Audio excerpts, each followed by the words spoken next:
പ്രിയമുള്ളവരെ, നമസ്കാരം. നമ്മളിന്ന് മാനത്തേക്കൊരു കിളിവാതിൽ എന്ന ജ്യോതിശാസ്ത്ര പ്രഭാഷണ പരമ്പരയുടെ 72ാമത്തെ ഭാഗത്തിലേക്ക് കടക്കുകയാണ്.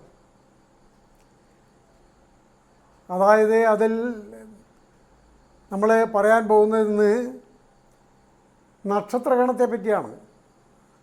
33ാമത്തെ നക്ഷത്രഗണം ഡൊറാഡോ, മലയാളത്തിൽ സ്രാവ് എന്ന് പറയപ്പെടും.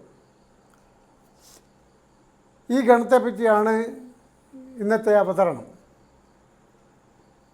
ഈ ഗണത്തിന് ചില സവിശേഷതകളുണ്ട്.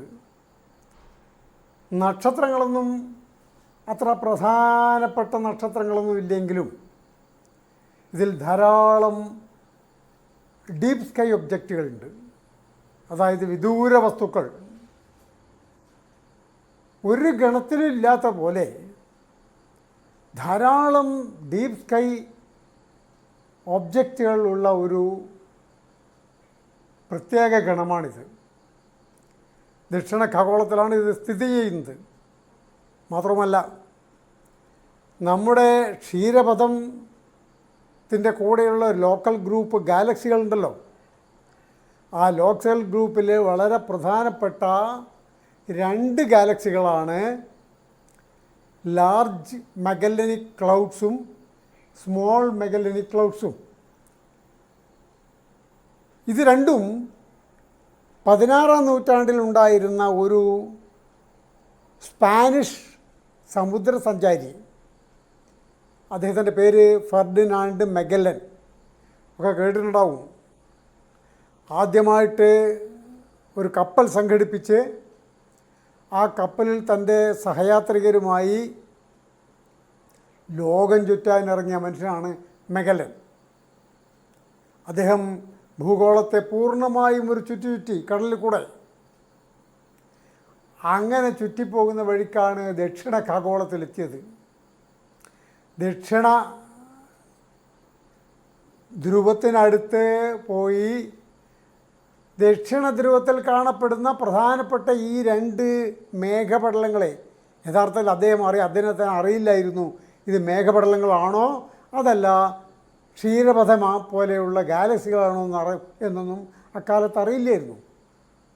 പക്ഷേ ഇവ രണ്ടും കണ്ടുപിടിച്ച് യൂറോപ്പിൽ റിപ്പോർട്ട് ചെയ്തത് മഗല്ലനാണ്. പിന്നെയാണ് ഇതെന്താണെന്ന് തിരിച്ചറിഞ്ഞത്. മഗല്ലൻ പോയത് 1600കളിലാണെന്ന് ഓർമ്മ വേണം. പക്ഷേ ഈ ഗാലക്സികൾ രണ്ടിനെയും വളരെ പണ്ട് തന്നെ, ഏതാണ്ട് 1000 AD ക്രിസ്തുവിന് ശേഷം AD 1000 AD പ്രസിദ്ധനായ ഒരു അറബ് ശാസ്ത്രജ്ഞനുണ്ടായിരുന്നു. അദ്ദേഹമാണ് തൻ്റെ ഫിക്സഡ് സ്റ്റാർസ് എന്ന ചാർട്ടിനകത്ത് ഈ 2 മേഘങ്ങളെയും ഉൾപ്പെടുത്തിയത്. പക്ഷേ അദ്ദേഹത്തിനത് ഗാലക്സിയാണെന്നോ അല്ലെങ്കിൽ വ്യത്യസ്തമായ വസ്തുക്കളാണെന്നോ തിരിച്ചറിയാനൊന്നും അദ്ദേഹത്തിന് കഴിഞ്ഞിരുന്നില്ല. പക്ഷേ അദ്ദേഹം ഒരു കാര്യം ചെയ്തു, അദ്ദേഹം ചാർട്ടിനകത്ത് അത് ഉൾപ്പെടുത്തി. ഈ 2 ചാർട്ടിലും അൽത്തൂസി എന്നാണ് അദ്ദേഹത്തിൻ്റെ പേര്. അറബ് ശാസ്ത്രജ്ഞനാണ്.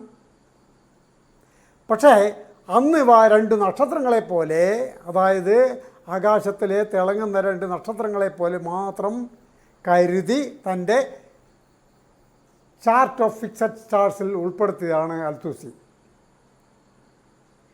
അതിനുശേഷം പിന്നീട് ഇവ രണ്ടിനെയും തിരിച്ചറിയുന്നത് മഗല്ലനാണ്. അതുകൊണ്ടാണ് അവയ്ക്ക് ഫെർഡിനാൻഡ് മഗല്ലൻ അല്ലെങ്കിൽ മഗല്ലനിക് ക്ലൗഡ്സ് എന്ന പേര് വന്നത്. നമുക്കറിയാം, ലോക്കൽ ഗ്രൂപ്പിനകത്ത് നമ്മൾ ക്ഷീരപഥമുണ്ട്, ഈ LMC ഉണ്ട്, അതായത് ലാർജ് മഗല്ലനിക് ക്ലൗഡ്സ് ഉണ്ട്, പിന്നെ സ്മോൾ മഗല്ലനിക് ക്ലൗഡ്സ് ഉണ്ട്, പോരാതെ ആൻഡ്രോമീഡയുണ്ട്, M31 ഉണ്ട്. ഇങ്ങനെ നിരവധി 5ഓളം ചെറിയ ഗാലക്സികൾ അടങ്ങുന്നതാണ് ലോക്കൽ ഗ്രൂപ്പ്. അപ്പോൾ ഈ ഒരു നമ്മുടെ ഡൊറാഡോ എന്ന അല്ലെങ്കിൽ സ്രാവ് എന്ന ഗണത്തിൻ്റെ പ്രത്യേകത എന്താണെന്ന് പറഞ്ഞാൽ, ഈ ഗണം കിടക്കുന്നത് LMCയിലാണ്, ലാർജ് മഗല്ലനിക് ക്ലൗഡ്സിലാണ്. അതാണ് അതിൻ്റെ പ്രത്യേകത. മാത്രവുമല്ല, ഒരുപാട് വിദൂര വസ്തുക്കൾ ഇതിനകത്തുണ്ട്. അതൊക്കെയാണ് നമ്മളിന്ന് ഇവിടെ നിങ്ങളുടെ മുമ്പിൽ അവതരിപ്പിക്കുന്നത്. നക്ഷത്രങ്ങൾ വളരെ കുറവാണ്, എങ്കിലും ഈ വിദൂര വസ്തുക്കൾ കാണാൻ മറക്കരുത്. അത് ഓർമ്മ വേണം. ഒരുപക്ഷെ നിങ്ങളിൽ ആരെങ്കിലും നല്ല ടെലിസ്കോപ്പൊക്കെ വെച്ച് ഈ വിദൂര വസ്തുക്കളെ കാണാൻ ആഗ്രഹിക്കുന്നുണ്ടെങ്കിൽ ഒരു സാധാരണ 8 ഇഞ്ച് ടെലിസ്കോപ്പ് ഉണ്ടെങ്കിൽ ധാരാളമാണ്. ഏറിയ കൂറുമുള്ള ഈ വിദൂര വസ്തുക്കളെ കാണാൻ കഴിയും. ചിലതിനെ വളരെ വിദൂരമായി, അതായത് ചില വസ്തുക്കൾ 1,68,000 പ്രകാശവർഷം അകലെയാണെന്ന് ഓർക്കണം. അപ്പോൾ അത്തരം വസ്തുക്കളെ കാണുക എന്നത് പ്രയാസകരമായിരിക്കും. അവയെ കണ്ടുപിടിക്കുന്നതിന് വലിയ കൂറ്റൻ ഒബ്സർവേറ്ററി അല്ലെങ്കിൽ നിരീക്ഷണ നിലയങ്ങളിലുള്ള വലിയ ടെലിസ്കോപ്പുകൾ വേണ്ടിവരും. അതുകൊണ്ട് ഒരു ശ്രമം എന്ന നിലയ്ക്ക് ചെറിയ വസ്തുക്കളെ, അടുത്തുള്ള വസ്തുക്കളെ കാണാൻ നിങ്ങൾക്കൊരു 8 ഇഞ്ച് ടെലിസ്കോപ്പ് ഉണ്ടായാൽ മതി. ആ 8 ഇഞ്ച് ടെലിസ്കോപ്പ് വെച്ച് നിങ്ങൾ നിരീക്ഷിക്കണം എന്നാണ് എനിക്ക് പറയുവാനുള്ളത്. അപ്പോൾ ഈ വസ്തുക്കളിലെ എല്ലാ വിദൂര വസ്തുക്കളെ പറ്റിയുള്ള വിശദ വിവരങ്ങൾ നമുക്ക് ഇന്ന് ഈ അവതരണത്തിൽ കൂടെ ലഭ്യമാവും എന്ന് മാത്രം പറഞ്ഞുകൊണ്ട് നമസ്കാരം, നന്ദി. ദക്ഷിണ ധ്രുവത്തിന് അടുത്ത് സ്ഥിതി ചെയ്യുന്ന ഒരു ദക്ഷിണ ഖഗോള നക്ഷത്ര ഗണമാണ് ഡൊറാഡോ. അതിന് സ്പാനിഷ് ഭാഷയിൽ അറിയപ്പെടുന്ന ഈ ഗണം മലയാളത്തിൽ സ്രാവ് എന്ന പേരാണ് കൊടുത്തിരിക്കുന്നത്. ദക്ഷിണ ഖഗോളത്തിൽ നമ്മുടെ ക്ഷീരപഥത്തിൻ്റെ 2 കൂട്ടുകാരുണ്ട്. വൻ മെഗല്ലനിക് മേഘവും ചെറു മെഗല്ലനിക് മേഘവും. ഇവ രണ്ടും പ്രസിദ്ധ സമുദ്ര സഞ്ചാരിയായിരുന്ന ഫെർഡിനാൻഡ് മെഗല്ലൻ കണ്ടുപിടിച്ചവ ആകയാലാണ് ഈ പേർ വന്നത്. ഡൊറാഡോയുടെ യഥാർത്ഥത്തിൽ അതിൻ്റെ ചിത്രമാണ് വലതുവശത്ത് കൊടുത്തിരിക്കുന്നത്. ഒരു സ്രാവിൻ്റെ രൂപം. ഇതാണ് ഡൊറാഡോ. ഇതാണ് ദക്ഷിണ ധ്രുവം, വളരെ അടുത്ത്. ചെറു മെഗല്ലനിക് മേഘത്തിൻ്റെയും വൻ മെഗല്ലനിക് മേഘത്തിൻ്റെയും ചിത്രങ്ങളാണ് വലതുവശത്ത് കൊടുത്തിരിക്കുന്നത്. ഇത് ചെറുത്, ഇത് വലിയത്. പക്ഷെ ഇവ രണ്ടും കണ്ടുപിടിച്ചത് ആദ്യമായിട്ട് അതിനെ പേരും കാര്യമായിട്ട് മറ്റ് വിവരങ്ങളൊന്നും രേഖപ്പെടുത്താതെ അറബ് ജ്യോതിശാസ്ത്രജ്ഞനായ അൽ സൂഫിയാണ് തൻ്റെ ബുക്ക് ഓഫ് ഫിക്സഡ് സ്റ്റാർസ് എന്ന പട്ടികയിൽ ഈ 2 ഗാലക്സികളെ ഉൾപ്പെടുത്തിയത്. അക്കാലത്ത് അവയൊന്നും ഗാലക്സികളാണോ അല്ല നക്ഷത്രങ്ങളാണോ എന്നറിയുവാനുള്ള മാർഗങ്ങളൊന്നും ഉണ്ടായിരുന്നില്ല. കാരണം ഉപകരണങ്ങളൊന്നും ഇല്ലല്ലോ തിരിച്ചറിയണമെങ്കിൽ. അവ നക്ഷത്രങ്ങളായിട്ടുള്ള സംശയത്തിൻ്റെ അടിസ്ഥാനത്തിലാണ് അവ അൽ സൂഫി തൻ്റെ പട്ടികയിൽ രേഖപ്പെടുത്തിയത്. പിന്നീട് 16-ാം നൂറ്റാണ്ടിൽ പോർച്ചുഗീസ് നാവികൻ, നേരത്തെ പറഞ്ഞ ഫെർഡിനാൻഡ് മെഗല്ലൻ, അദ്ദേഹമാണ് നിരീക്ഷിച്ച് രേഖപ്പെടുത്തി ഇവ രണ്ടും ക്ഷീരപഥത്തിൻ്റെ ഉപഗാലക്സികളാണെന്ന് തിരിച്ചറിഞ്ഞു. അതായത് ഈ ക്ഷീരപഥവും അതിന് തൊട്ടടുത്തുള്ള ഈ 2 ചെറിയ ഗാലക്സികളും ഇവയ്ക്ക് പറയുന്ന കുള്ളൻ ഗാലക്സികളെന്നാണ്, ഡ്വാർഫ് ഗാലക്സീസ്. ഇവ രണ്ടും ക്ഷീരപഥത്തിൻ്റെ കൂട്ടുകാരാണ്. അതായത് ലോക്കൽ ഗ്രൂപ്പിൽപ്പെട്ട ഗാലക്സികളുടെയൊക്കെ ഒന്നായിട്ടുള്ള ഗാലക്സി കൂട്ടത്തിൽപ്പെട്ടതാണ് ഇവ രണ്ടും. അതിലാണ് നമ്മൾ ക്ഷീരപഥവും ആൻഡ്രോമീഡ ഗാലക്സിയും ഈ 2 ഗാലക്സികളും ഒക്കെ പെടുന്നത്. നേരത്തെ പറഞ്ഞ വൻ മെഗല്ലനിക് മേഘത്തിൻ്റെ വലിയൊരു ഭാഗമുള്ളത് ഡൊറാഡോ എന്ന ഗണത്തിലാണ്. ഡൊറാഡോയുടെ ചിത്രമാണ് ഇടതുവശത്ത് കൊടുത്തിരിക്കുന്നത്. ഇതാണ് ഡൊറാഡോ. ഇതിൻ്റെ ചുറ്റുമുള്ളത് പിക്ടർ, റെട്ടിക്കുലം, ഹൈഡ്രസ്, മെൻസ, വോളൻസ് എന്നീ ഗണങ്ങളാണ്. ഇവ ഈ ഡൊറാഡോ എന്ന അത് തെക്കൻ ധ്രുവത്തിൽ അല്ലെങ്കിൽ ദക്ഷിണ ധ്രുവത്തിലാണെന്ന് പറഞ്ഞല്ലോ. ദക്ഷിണ ധ്രുവത്തിൽ ദക്ഷിണ ഖഗോള, അതായത് ദക്ഷിണത്തെ അക്ഷാംശം-50 ഡിഗ്രിക്കും -70 ഡിഗ്രിക്കും അടക്കാണ് ഇത് നിൽക്കുന്നത്. രേഖാംശം 4 മണിക്കൂറിനടക്കും 7 മണിക്കൂറിനടക്കും. അതായത് 4 മണിക്കൂർ 7 മണിക്കൂർ ഇവിടെ ഇങ്ങനെ. 16-ാം നൂറ്റാണ്ടിൻ്റെ അവസാനം ദക്ഷിണ ഖഗോളത്തിലെ 12 ഗണങ്ങളെ പീറ്റർ റിക്സൂം കെയ്സറും ഫ്രെഡറിക് ഹുട്ട്മാനും ചേർന്ന് കണ്ടുപിടിച്ചു. അക്കാര്യം മുമ്പ് പറഞ്ഞിട്ടുണ്ട് നമ്മൾ. ആ 12 ഗണങ്ങളിൽപ്പെട്ടതാണ് ഒന്ന് ഡൊറാഡോ. അതിനുശേഷം ഇവയൊക്കെ ജേക്കോബസ് ഹോണ്ടിയസ് എന്ന ആംസ്റ്റർഡാമിലുണ്ടായിരുന്ന മനുഷ്യൻ, അദ്ദേഹം ഒരു വലിയ ഖഗോള രൂപം ഉണ്ടാക്കി. ആ ഖഗോള രൂപത്തിൽ രേഖപ്പെടുത്തി വെക്കുകയുണ്ടായത്. പിന്നീട് 1603 പ്രസിദ്ധ വാനനിരീക്ഷകനായ ജോഹാൻ ബെയർ തൻ്റെ യുറാനോമെട്രിയ എന്ന പട്ടികയിൽ ഉൾപ്പെടുത്തി. കെപ്ലറുടെയും ടൈക്കോബ്രാഹയുടെയും റുഡോൾഫൈൻ പട്ടികയിൽ എക്സിഫിയാസ് എന്ന പേരിലാണ് ഈ ഗണത്തെ ഉൾപ്പെടുത്തിയിരുന്നത്. അവസാനം 1930കളിൽ IAU ആണ് ഡൊറാഡോ എന്ന പേരിൽ പുതുക്കിയ 88 നക്ഷത്ര പട്ടികകളുടെ കൂടെ ഇതിനെയും ചേർത്തു. ഈ റുഡോൾഫൈൻ പട്ടികയുടെ രൂപമാണിത്. അക്കാലത്തെ വളരെ പ്രസിദ്ധമായ ഗ്രഹങ്ങളുടെയും നക്ഷത്രത്തിൻ്റെയും ഒക്കെ സ്ഥാനം അടയാളപ്പെടുത്തിയിരിക്കുന്ന പട്ടിക. അത് പുതുക്കിപ്പണിത് നമ്മുടെ ജോഹാനസ് കെപ്ലർ ആയിരുന്നു. ഈ ഗണത്തെ ഏറ്റവും പ്രകാശമേറിയ നക്ഷത്രം ആൽഫ ഡോറാഡസ് ആണ്. ഇതാണ് ആൽഫ ഡോറാഡസ്, ഈ കാണുന്നത്, ഈ ചുവന്ന അമ്പടയാളം കൊണ്ട് കാണിച്ചിരിക്കുന്നത്. നീല നിറത്തിലാണ്. കാന്തിമാനം 3.3 ആണ്. 176 പ്രകാശവർഷം ദൂരത്തിലാണ്. രണ്ടാമത്തെ നക്ഷത്രം ബീറ്റയാണ്. ഇത് ബീറ്റയാണ്. ബീറ്റ ഡോറാഡസ് ഒരു സഫീദ് ചരമാണ്, ചരനക്ഷത്രം. മഞ്ഞ നിറത്തിലുള്ളതാണ്. അത് വളരെ ഭീമനാണ്. കാന്തിമാനം 4.1 നിന്നും 3.5 വ്യതിയാനം വന്നുകൊണ്ടേയിരിക്കുന്നു. ദൂരം 1048 പ്രകാശവർഷം. വ്യതിയാനത്തിൻ്റെ പീരീഡ് 9 ദിവസവും 20 മണിക്കൂറും. വലതുവശത്ത് മേലെ കാണിച്ചിരിക്കുന്നതാണ് ഗാമ ഡൊറാഡസ്. അതിൻ്റെ നക്ഷത്രത്തെയും കീഴെ അതിൻ്റെ പ്രകാശവക്രത്തെയും രേഖപ്പെടുത്തിയിരിക്കുന്നു. ഈ നക്ഷത്രം IC 239 എന്ന സൂപ്പർ ക്ലസ്റ്ററിൻ്റെ ഒരു ഭാഗമാണ്. ഈ ടൈപ്പ് നക്ഷത്രം 67 പ്രകാശവർഷം അകലെയും കാന്തിമാനം 4.5 ഉള്ള ഒരു ചരനക്ഷത്രവുമാണ്.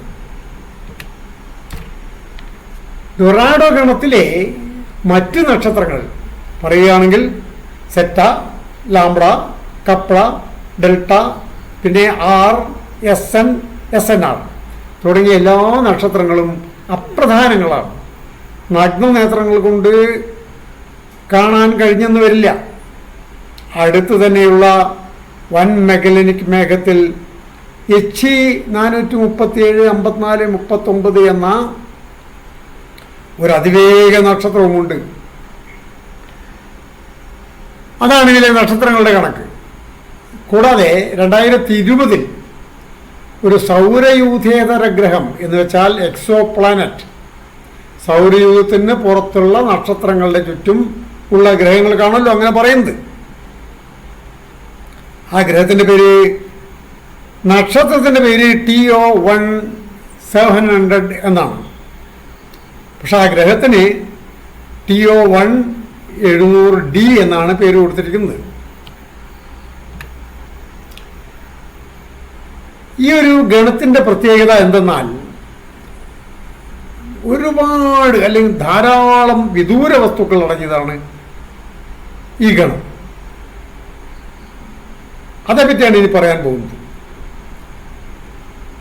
എക്സോപ്ലാനറ്റുകൾക്ക് പുറമെ നിരവധി വിദൂര വസ്തുക്കൾ, പലതും നമുക്ക് നഗ്നനേത്രങ്ങളുടെ കൂടെ കാണാൻ കഴിയില്ല, ഒരു ടെലിസ്കോപ്പ് വേണ്ടി വരും. അവയിലൊന്നാണ് NGC 180B എന്ന എമിഷൻ നെബൂല, അതായത് വികിരണ നെബൂല.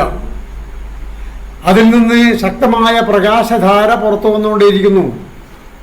അതുകൊണ്ടാണല്ലോ അവയ്ക്ക് അത്തരമൊരു പേര് വന്നത്. ഇത് വൻ മെഗല്ലനിക് മേഘത്തിൻ്റെ ഭാഗമായ ഒന്നാണ്. ഈ വലതുവശത്ത് കാണിച്ചിരിക്കുന്ന ചിത്രമാണ് 180b എമിഷൻ നെബുല. മറ്റൊന്ന് NGC 1566 ഒരു വർത്തുള ഗാലക്സിയാണ്. വേൾപൂൾ ഗാലക്സി എന്ന് പറയും. അതിന് രണ്ട് ഭുജങ്ങളുണ്ട്, ഒന്നിത് മറ്റൊന്നിത്, രണ്ട് ഭുജങ്ങൾ. നമ്മുടെ ക്ഷീരപഥത്തെ പോലെ തന്നെ. പക്ഷേ നമ്മുടെ ക്ഷീരപഥത്തിന് 4 or 5 ഭുജങ്ങളുണ്ട്. ഇതൊരിടത്തരം ഗാലക്സിയാണ്. അമേച്ചർ ടെലിസ്കോപ്പ് കൊണ്ട് കാണാൻ കഴിയും. ഈ ഗണത്തിലെ മിക്ക വിദൂര വസ്തുക്കളെയും മിക്ക എണ്ണത്തിനെയും കണ്ടുപിടിച്ച ഒരാളാണ്. ആ ഒരാളെ കൂടാതെ മറ്റൊരാൾ, 2 പേര്. പക്ഷെ ആദ്യം കണ്ടുപിടിച്ചതൊക്കെ 1826 സ്കോട്ട്ലൻഡുകാരനായ ഒരു നിരീക്ഷകനുണ്ടായിരുന്നു. പേര് ജെയിംസ് ഡെല്ലപ്പ്. ഈ ഗാലക്സിക്ക് സ്പാനിഷ് ഡാൻസർ എന്ന മറ്റൊരു പേര് കൂടിയുണ്ട്. ഒരുപക്ഷെ യൂറോപ്യൻ രാജ്യങ്ങളിൽ ഉള്ള വളരെ പ്രധാനപ്പെട്ട ഒരു നൃത്ത രൂപമാണല്ലോ ബെല്ലി ഡാൻസ്, അല്ലെങ്കിൽ ബാലേ നൃത്തങ്ങൾ.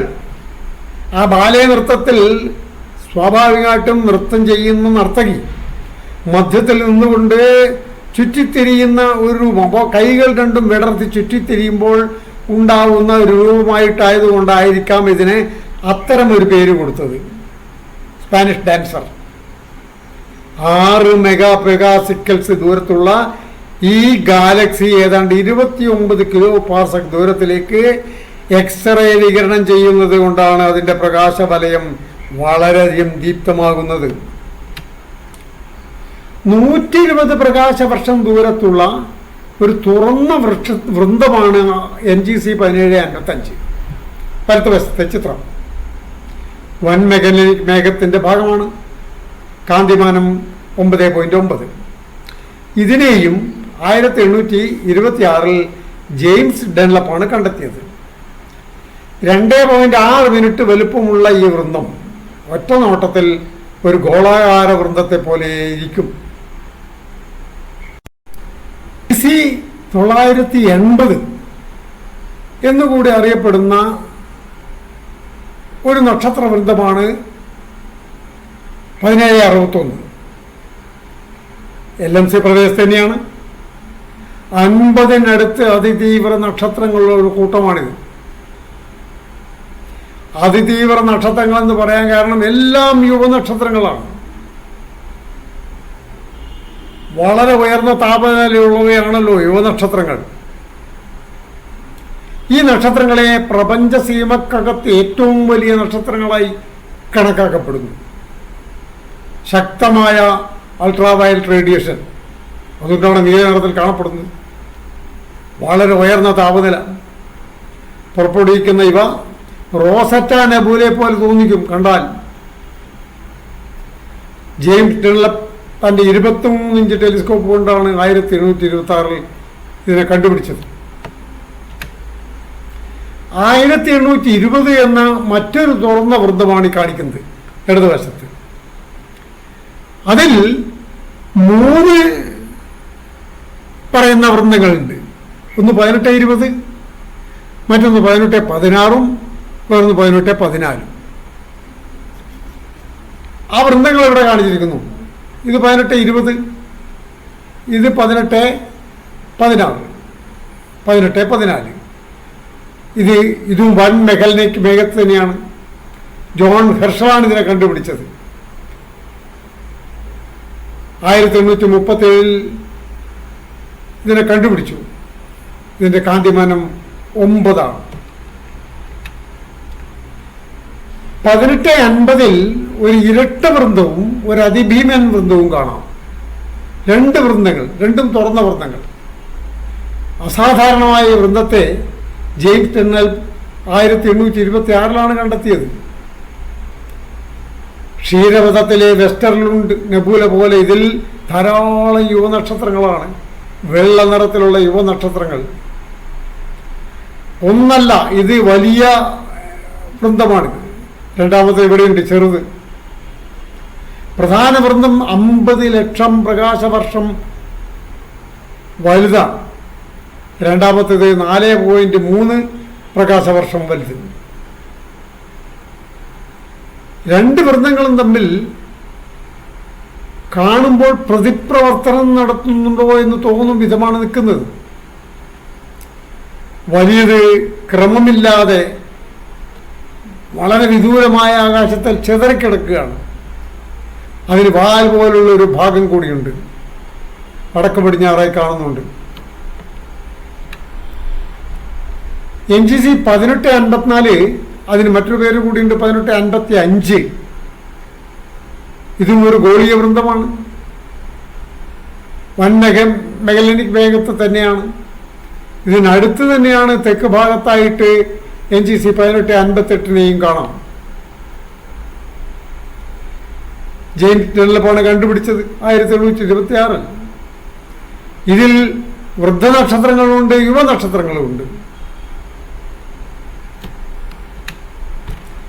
3 വൃന്ദങ്ങൾ 1873, 69, 71 ഇതെല്ലാം കൂടെ ചേർന്ന ഒരു കൂട്ടമാണ് 1873. 1873 ഇവിടെ, 1869, 1871. ഒരു 9 ഇഞ്ച് ടെലിസ്കോപ്പ് കൊണ്ട് 14-ാം കാന്തിമാനത്തിൽ ഈ തുറന്ന വൃന്ദത്തെ ജെയിംസ് ഡൺലപ്പ് കണ്ടുപിടിച്ചു. ഈ വൃന്ദത്തെ ഇവയും വൻ മെഗലനിക് മേഘത്തിന്റെ ഭാഗം തന്നെയാണ്. അടുത്തത് 1901 ഡൊറാഡസ് ഗണത്തിലെ ഒരു തുറന്ന നക്ഷത്ര വൃന്ദമാണ്, വളരെ ഓപ്പൺ. 1836 ബ്രിട്ടീഷ് ജ്യോതിശാസ്ത്രജ്ഞൻ ജോൺ ഹെർഷലാണ് ഇതിനെ കണ്ടുപിടിച്ചത്. 7-ാം കാന്തിമാനത്തിൽ പ്രകാശം കൂടിയ ഈ ഗണത്തിൽ ഗെയ്യ, യൂറോപ്യൻ യൂണിയന്റെ ഗെയ്യ നടത്തിയ സർവേ പ്രകാരം 80-നടുത്ത് നക്ഷത്രങ്ങൾ ഇതിനകത്തുണ്ട്. ക്ഷീരപഥി തലികയിലുള്ള ഈ ഗണം ഇനി ഒരു 18 ദശലക്ഷം വർഷങ്ങളാകുമ്പോഴേക്കും ദൂരെ ചെതറി ഇല്ലാതാവും എന്നാണ് ശാസ്ത്രജ്ഞന്മാർ കരുതുന്നത്. കാരണം നക്ഷത്രങ്ങൾ 2 തരത്തിൽ ആകാശത്തിൽ ചലിച്ചുകൊണ്ടിരിക്കുകയാണല്ലോ. ഒന്ന് അതിൻ്റെ റേഡിയൽ ആയിട്ടുള്ള ചലനവും, മറ്റൊന്നത് അതിൻ്റെ ദീർഘദൂര, അതായത് നമ്മിൽ നിന്ന് അകന്നു പോകുന്ന ചലനവും. 2 തരത്തിലുള്ള ചലനങ്ങൾ നക്ഷത്രങ്ങൾ ആകാശത്ത് നടത്തുന്നുണ്ട്. അതുകൊണ്ടായിരിക്കാം ഇവ ഏതാണ്ട് ഒരു 18 ദശലക്ഷം വർഷങ്ങളിൽ ചെതറി ഇല്ലാതാവും എന്ന് പ്രവചിക്കാൻ കാരണം. NGC 1919, 1910, അല്ലെങ്കിൽ അതിന് മറ്റൊരു പേര് കൂടിയുണ്ട്, LS41. ഈ തുറന്ന വൃന്ദം LMCയിൽ തന്നെ ഉള്ളതാണ്, ഡൊറാഡോ ഗണത്തിൽ തന്നെ. ഇതൊരു OB അസോസിയേഷനാണ്. എന്താണ് OB അസോസിയേഷൻ നോക്കാം. 10 മുതൽ 100 വരെ അതിഭീമൻ നക്ഷത്രങ്ങളുടെയും 10,000-കണക്കിന് സാധാരണ നക്ഷത്രങ്ങളും അടങ്ങുന്ന വലിയൊരു പ്രദേശമാണ് OB അസോസിയേഷൻ. എന്തിനാണ് അങ്ങനെ ഒരു പേര് വന്നത്? ഇതിൽ വർണ്ണരാജി വർഗീകരണത്തിൽപ്പെടുന്ന OB നക്ഷത്രങ്ങളാണ് ഇതിലെ അതിഭീമന്മാരായ നക്ഷത്രങ്ങൾ. അതിഭീമൻ തന്മാത്ര മേഘത്തിൽ ഇവ മറഞ്ഞിരിക്കുകയാണ്. ഈ നക്ഷത്രങ്ങൾ മേഘപടലത്തിലെ ധൂളീപടലം മാറുന്നതോടെ വളരെ തെളിമയോടെ കാണാൻ കഴിയും. ഹിപ്പാർക്കസ് ഉപഗ്രഹം സർവേ നടത്തിയതിൽ നിന്നും ഇത് ഏതാണ്ട് 650 കിലോ പാർസെക് ദൂരത്തിലാണ് ഉള്ളത് എന്ന് മനസ്സിലായിട്ടുണ്ട്. NGC 1936, അതല്ലെങ്കിൽ ഇതിന് മറ്റൊരു പേര് കൂടിയുണ്ട്, IC 2127 എന്നറിയപ്പെടുന്ന ഈ വികിരണ വലതുവശത്ത് കാണാം അതിമനോഹരമായൊരു ചിത്രം. LMC N44ന്റെ ഭാഗമായി ഡൊറാഡോ ഗണത്തിൽ സ്ഥിതി ചെയ്യുന്നു. അതിസുന്ദരമായ രൂപങ്ങൾ ഈ ഡൊറാഡോ ഗണത്തിലുണ്ട്. ഭൂമിയിലെ ഒരു ചിത്രകാരനും പോലും വരക്കാൻ കഴിയാത്ത രീതിയിലുള്ള മനോഹരമായ ചിത്രങ്ങളാണ്. ഇതൊക്കെ നമുക്ക് എടുത്തയച്ചു തരുന്നത് ഹബിൾ ടെലിസ്കോപ്പായിരിക്കും. 1834 ജോൺ ഹെർഷലും 901 വില്യമിന ഫ്ലെമിങ്ങും നിരീക്ഷിച്ച് കണ്ടുപിടിച്ചതാണ് ഇതിനെ. 1978 ദീർഘവൃത്താകാരത്തിലുള്ള ഒരു ഗോളാകാരമോ തുറന്നതോ ആയ നക്ഷത്രവൃത്തമാണ്. കൃത്യമായി അതിനെ നിർവചിക്കാൻ കഴിഞ്ഞിട്ടില്ല. ജെയിംസ് ഡൺലപ്പാണ് കണ്ടുപിടിച്ചത്.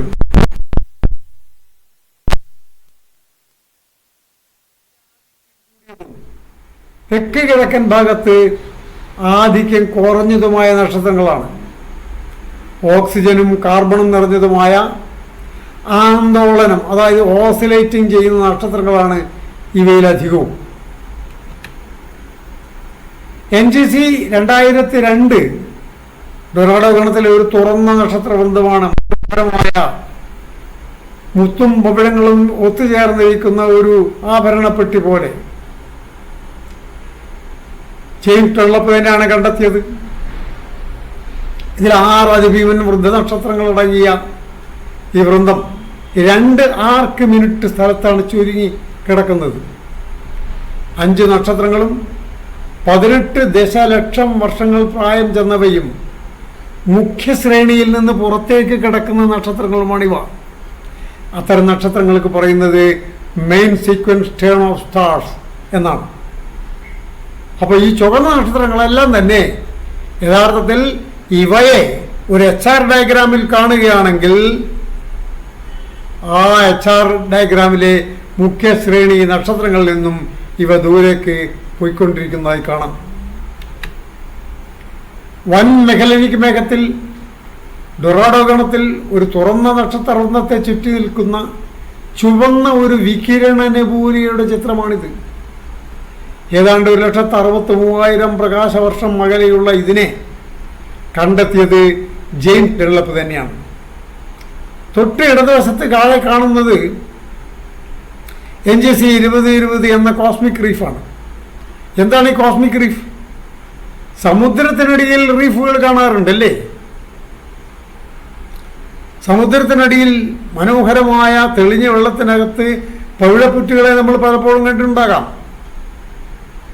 ആകാശത്തെ ഈ പവിഴപ്പുറ്റുകളെ ഓർമ്മിപ്പിക്കുന്ന ഒരു രൂപമായതുകൊണ്ടാണ് താഴെ നീല നിറത്തിൽ കാണുന്ന ഇതിനെ കോസ്മിക് റീഫ് എന്ന് വിളിക്കുന്നത്. ഇത് നിറയെ നെബൂലകൾ ചേർന്ന ഒരു രൂപമാണ്. ഇവയ്ക്ക് ശാസ്ത്രജ്ഞന്മാർ കൊടുത്തിരിക്കുന്നത് സീഗൾ നെബൂല എന്നാണ്. സീഗൾ എന്ന് പറഞ്ഞാൽ കടലിലെ ഒരു പക്ഷിയാണല്ലോ സീഗൾ. 7 നെബൂലകളുടെ ഒരു സഞ്ചയമാണിത്. 2063, 53, 21, 04, 32, 40, 35, 14, 20 എന്നീ നെബുലകളാണ് ഈ നെബുല ക്ലസ്റ്ററിൽ അടങ്ങിയിട്ടുള്ളത്. ഒരു കടൽ പക്ഷിയെ പോലെ തോന്നിക്കുന്നതിലാണ് സീഗൾ എന്ന പേര് വന്നത്. ആദ്യം ജെയിംസ് ഡൺലപ്പും പിന്നീട് ജോൺ ഹെർഷലുമാണ് ഈ നെബുലക്കൂട്ടത്തിനെ കണ്ടെത്തിയത്. വൻ മെഗലനിക് മേഘത്തിലെ ഡൊറാഡോ ഗണത്തിൽ തരന്തുല നെബൂലയുടെ ഒരു ഭാഗമാണ് 8ാം കാന്തിമാനത്തിലുള്ള ഈ മനോഹര നെബൂല. എന്തൊരു കമനീയമായ ചിത്രമാണിത്. ആകാശത്ത് നമുക്ക് ഊഹിക്കാൻ പറ്റാത്ത രീതിയിലുള്ള കലാകാരന്മാർ ആകാശത്തുണ്ട്. 1826 ജെയിംസ് ഡൺലപ്പും പിന്നീട് ജോൺ ഹെർഷലും കണ്ടുപിടിച്ച ഈ നെബൂല ഭൂമിയിൽ നിന്ന് ഏതാണ്ട് 1,70,000 പ്രകാശവർഷം അകലെയാണ്. തൊട്ടടുത്ത് നടന്ന സൂപ്പർനോവയുടെ ആഘാതത്താൽ നിരവധി നക്ഷത്ര ജനനം നടക്കുന്ന ഒരിടമാണ് ഈ നെബൂല. നക്ഷത്രജനനം നടക്കുന്നത് തുടക്കത്തിൽ അവ പുറപ്പെടുവിക്കുന്നത് ഇൻഫ്രാറെഡ് കിരണങ്ങളായിരിക്കും. അതുകൊണ്ട് തന്നെ നമുക്കൊരു പൂർണ്ണ നക്ഷത്രത്തിൻ്റെ പ്രകാശം ഇത്തരം നെബൂലുകളിൽ നിന്ന് ഒരിക്കലും ലഭിക്കുകയില്ല. അതൊരു മുഖ്യശ്രേണി നക്ഷത്രമാകുമ്പോഴാണ് പൂർണ്ണപ്രകാശത്തോടെ അതിമനോഹരമായ രീതിയിൽ അവ ജ്വലിച്ചു നിൽക്കുക. NGC 2078 എന്ന നെബൂലക്കൂട്ടത്തിൽ 4 നെബൂലകളുണ്ട്. വികിരണ പുലുകളാണെല്ലാം. 26 ജെയിംസ് ഡൺലപ്പ് തന്നെയാണ് അവയെ കണ്ടുപിടിച്ചത്. കാന്തിമാനം 10.9. ഇത് രസകരമായ മറ്റൊരു നെബൂലയാണ്. ഇതിന് കൊടുത്തിരിക്കുന്ന പേര് ഭൂതൻ നെബൂല എന്നാണ്.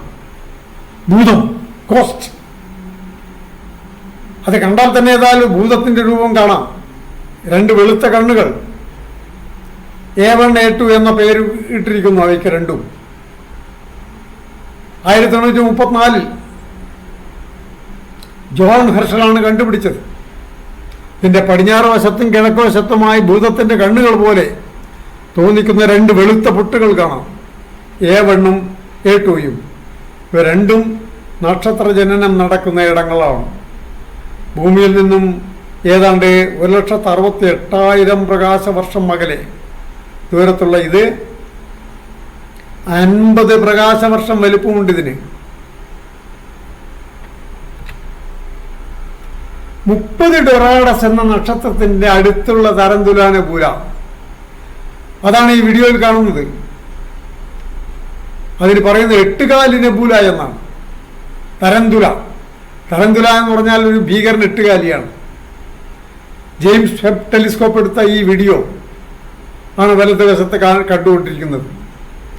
ഇതിൽ തന്നെയുള്ള NGC 2070 എന്ന നക്ഷത്ര സഞ്ചയത്തിന്റെ താഴെ കൊടുത്ത ചിത്രവും കാണുക. കൂടെ തന്നെ ഹബിൾ സ്പേസ് ടെലിസ്കോപ്പ് പകർത്തിയ 30 ഡൊറാഡസ് എന്ന നക്ഷത്രത്തിന്റെ ചിത്രവുമുണ്ട്. താഴെ കൊടുത്തിട്ടുണ്ട് 2 ചിത്രങ്ങളും ഇടതുവശത്ത്. NGC 21-24 10ാം കാന്തിമാനത്തിലുള്ള ഒരു തുറന്ന നക്ഷത്രഗണമാണ്. എന്തൊരു രസകരമായ കാഴ്ചയാണ്. അങ്ങിങ്ങ് ചെതറിക്കിടക്കുന്ന വൃദ്ധനക്ഷത്രങ്ങൾ, മധ്യത്തിൽ അതിതീവ്ര താപനിലയുള്ള യുവനക്ഷത്രങ്ങൾ നീല നിറത്തിൽ.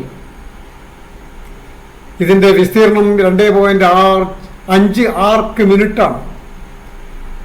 ജെയിംസ് ഡൺലപ്പ് തന്നെയാണ് ഇതിനെയും കണ്ടുപിടിച്ചത്. അവസാനമായി N44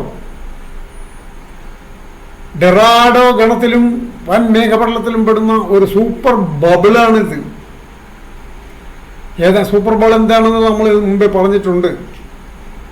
ഏതാണ്ട് 1000 പ്രകാശവർഷം വരുന്ന ഈ ബബിള് മധ്യേ അതിന് മറ്റൊരു മിനി ബബിൾ കൂടിയുണ്ട്, കാണാം. ഇതാണ് N44F മിനി ബബിൾ. ഈ കാണുന്നത് ഇതാ ഒറിജിനൽ ബബിൾ. ബബിൾ എന്നാൽ യഥാർത്ഥത്തിൽ 40ഓളം വരുന്ന ഭീമൻ മുഖ്യധാര നക്ഷത്രങ്ങൾ ഇതിനകത്തുണ്ട്. ബബിൾ തന്നെയും ഏതാണ്ട് 35 പ്രകാശവർഷം വലുതാണ്. ഈ അതിതീവ്ര താപനിലയുള്ള നക്ഷത്രങ്ങളിൽ നിന്നും 7 കിലോമീറ്റർ സെക്കൻഡിൽ വേഗതയിൽ ചീറിയടിക്കുന്ന നക്ഷത്രവാതത്തിന്റെ ചിത്രമാണ് താഴെ കൊടുത്തത്. നക്ഷത്ര കാറ്റ്. എന്താണ് ഒരു ബബിൾ എന്ന് പറഞ്ഞാൽ? പല മേഘപടലുകളിൽ നിന്നും ഉരുത്തിരിഞ്ഞു വരുന്ന മേഘങ്ങളുടെ ചുറ്റും പരന്നുകൊണ്ടിരിക്കുന്ന ഒരു രൂപത്തിനാണ് ബബിൾ എന്ന് പറയുന്നത്. നമ്മുടെ സോപ്പ് കുമിളകൾ പോലെ അത്തരം ഒരു ബബിളാണ് N44. ഇത് മാത്രം പറഞ്ഞുകൊണ്ട് ഈ ഭാഗം ഇവിടെ അവസാനിപ്പിക്കുകയാണ്.